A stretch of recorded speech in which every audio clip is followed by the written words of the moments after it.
ಜನಶ್ರೀ ನ್ಯೂಸ್ಗೆ ಸ್ವಾಗತ. ನಾನು ನಿತಿನ್ ಮಂಜುನಾಥ್.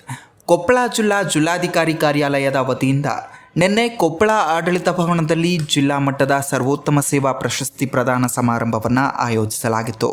2024-2025 ಸಾಲಿನ ಉತ್ತಮ ಸೇವೆಯನ್ನು ಗುರುತಿಸಿ ಒಟ್ಟು 35 ಮಂದಿ ಅಧಿಕಾರಿಗಳನ್ನು ಈ ಪ್ರಶಸ್ತಿಗೆ ಆಯ್ಕೆ ಮಾಡಲಾಗಿದ್ದು, ವಿವಿಧ ಇಲಾಖೆಗಳಲ್ಲಿನ ಅವರ ನಿಷ್ಠಾವಂತ ಕಾರ್ಯಕ್ಕೆ ಗೌರವ ಸಲ್ಲಿಸಲಾಯಿತು. ಅದರಂತೆ ನಮ್ಮ ರಾಜ್ಯ ಸರ್ಕಾರ ಸಂಘದ ವಾರ್ಷಿಕ ಫೀ ಮೆಂಬರ್ಶಿಪ್ ಫೀ ಅದರಿಂದ ನಮಗೆ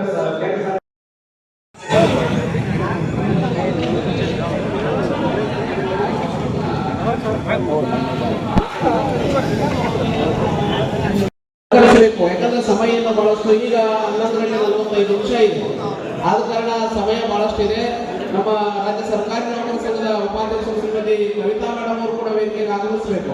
ದಯವಿಟ್ಟು ಯಲಬುರ್ಗಾ ತಾಲೂಕಿನ ಮುಖ್ಯ ಕಾರ್ಯನಿರ್ವಾಹಕ ಅಧಿಕಾರಿ ಶ್ರೀ ನಾಗೇಶ, ಬಿಸಿಎಂ ಇಲಾಖೆ ಅಧಿಕಾರಿ ಶ್ರೀ ಶಿವಶಂಕರ ಕರಡಕಲ್, ಕರಮುಡಿ ಗ್ರಾಮದ ಗ್ರಾಮ ಆಡಳಿತಾಧಿಕಾರಿ ಶ್ರೀ ದೇವರಾಜ್ ಹಾಗೂ ಬೇವೂರು ಗ್ರಾಮ ಪಂಚಾಯತ್ ಅಭಿವೃದ್ಧಿ ಅಧಿಕಾರಿ ಶ್ರೀ ಅಬ್ದುಲ್ ಗಫರ್ ಅವರು ಪ್ರಶಸ್ತಿಗೆ ಭಾಜನರಾದರು.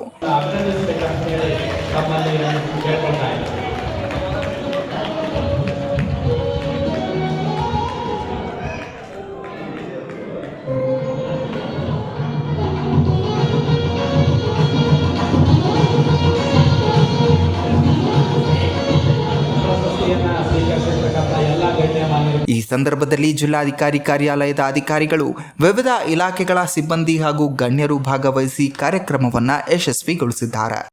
ಒಟ್ಟು 30 ಜನ ಅಧಿಕಾರಿ ನೌಕರ ಬಂಧುಗಳಿಗೆ ಪ್ರಶಸ್ತಿಯನ್ನು ನೀಡುತ್ತಿರುವ ಕರ್ನಾಟಕ